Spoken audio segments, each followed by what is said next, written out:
Olá meninos, tudo bem? Aqui é a professora Rita de Cássia para mais uma aula de Sociologia com vocês. E hoje nós vamos falar sobre a aplicação da tipologia da dominação weberiana, na realidade brasileira, Qual é a realidade do nosso país diante desses tipos de dominação, apresentados por Max Weber? Nós podemos compreender de diversas maneiras, de diversas formas, dentro do nosso cotidiano, essa aplicação, de dominação.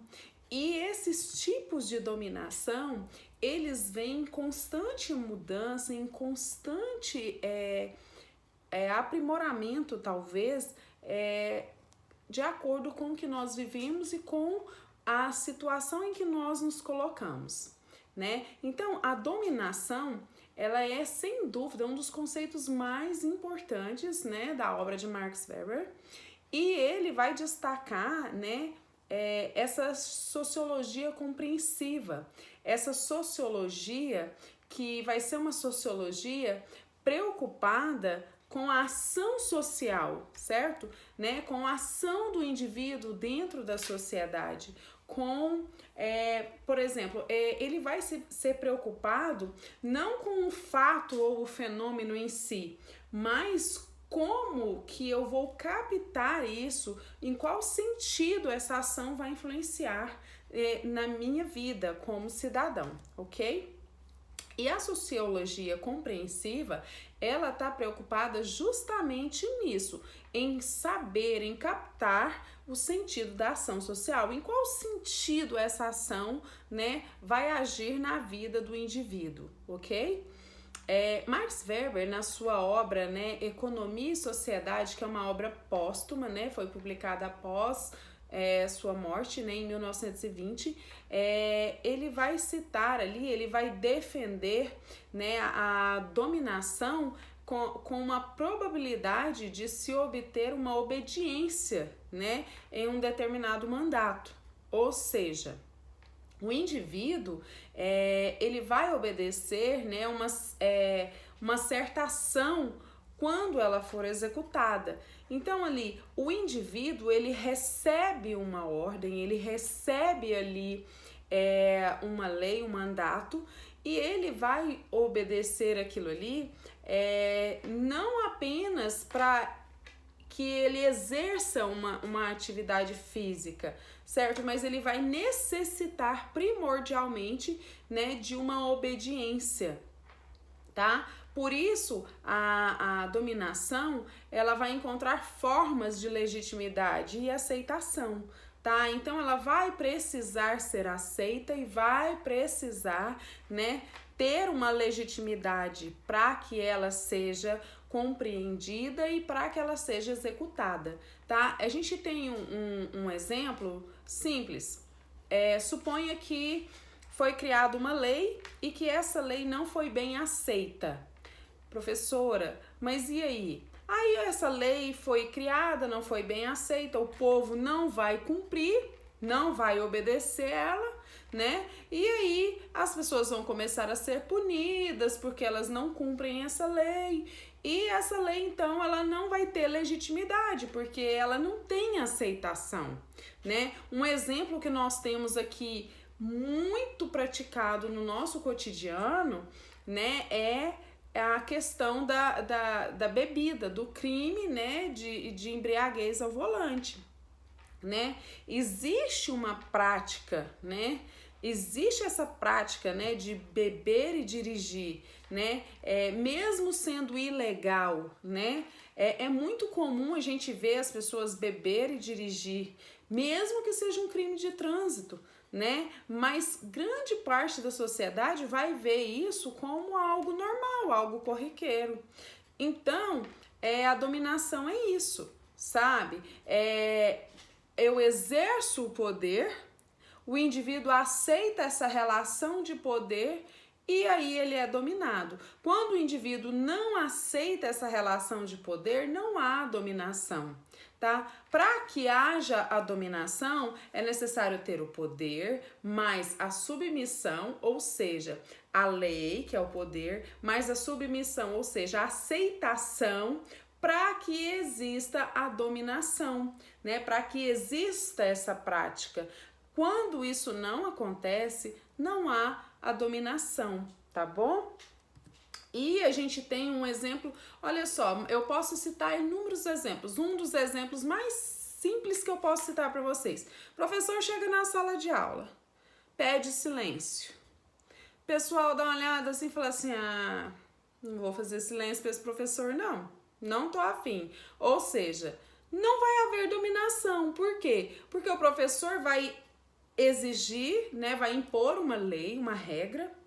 Você não vai aceitar, então não há dominação. Agora, se o professor chega na sala de aula, pede silêncio, você acata o silêncio, faz o silêncio, aí sim houve a dominação. Compreendeu? Esses exemplos ficaram bacanas, bem dentro da lógica e do cotidiano, né, que a gente vive. Então dá para você ter ali uma compreensão melhor, ok? E como que acontece essa dominação dentro da sociedade moderna, né? É a obrigação, gente, é algo tão assim que a gente vive, porém não compreende. É a obrigação que o Estado ele tem uma obrigação, já falei isso para vocês em sala de aula, de oferecer, não, de garantir para a sociedade, né, para o cidadão, saúde, lazer, segurança, educação, dentre outras coisas, tá? Então, quando o Estado ele não consegue dar conta, né, dessa obrigação, né, quando ele não consegue dar conta de tudo, o que o Estado faz? Ele abre brechas, né, para que instituições privadas, né, façam por ele, né? Assim, nenhuma instituição de forma alguma pode funcionar ou pode exercer qualquer coisa sem autorização do Estado, né? Ou então essa instituição que tenta exercer qualquer função sem essa autorização do Estado, ela se transforma, né, em uma instituição que não vai ter legitimidade, ok? Então isso aí vira uma milícia, vira tráfico, são coisas ilegais, ok? Porque nenhuma instituição pode funcionar sem autorização do Estado, ok? E na sociedade moderna, a gente vai possuir alguns estatutos, algumas constituições que vão garantir a legalidade ao Estado, né? Geralmente, né, necessário, se faz necessário regras que são para todos, né? Essas regras elas são impessoais, ou seja, elas servem desde o alto, o baixo, o gordo, o magro, o pequeno, o grande, o rico, o pobre, não importa a sua classe, nenhuma condição social. É uma regra que é para todos. Tá bom? Isso vai garantir uma isonomia das relações de poder, ok? Vai garantir que seja para todos, independente de quem seja. E o Estado, ele cria essas regras para manter, né, a dominação, ok? Então, assim, a sociedade tradicional, né, ela vai possuir uma força maior nos hábitos, tá bom? É um predomínio daquela tradição cultural, né? Daqueles hábitos que a gente traz de costumes, tá? Geralmente em sociedades interioranas, em cidades de interior, vai existir, olha só um exemplo, vai existir ali um grande fazendeiro, né? Dono de posses.